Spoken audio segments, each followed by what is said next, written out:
ज्याने लोकशाहीची स्थापना केली 12व्या शतकामध्ये, ज्यावेळेस युरोप, अमेरिका, ऑस्ट्रेलिया, न्यूझीलंड या देशातले लोक कंदमुळं खाऊन जगत होते, त्या काळामध्ये या देशाच्या जगज्योती महात्मा बसवेश्वर यांनी अनुभव मंडपमच्या माध्यमातून लोकशाहीची स्थापना केली।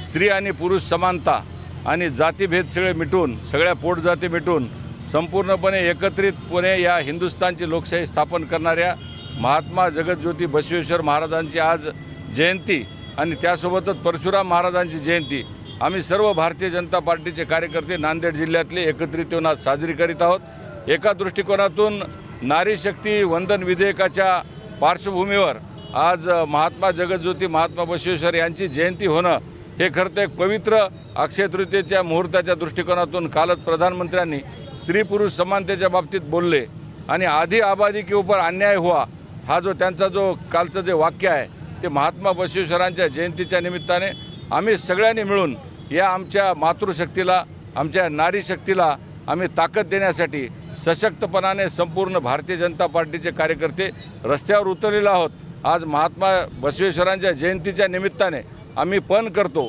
की जे नारी शक्ती वंदन विधेयक जे आहे याच्यासाठी पुन्हा एकदा कंबर कसून आम्ही कामाला लागू आणि या भारतातल्या सगळ्या नारी, माता, भगिनी, हमारी बहू बेटिया आणि सगळ्या नारी शक्तीसाठी आम्ही सगळेजण ताकद लावू, हीच महात्मा बसवेश्वरांच्या जयंतीच्या निमित्ताने आमच्या सगळ्यांची प्रार्थना आहे।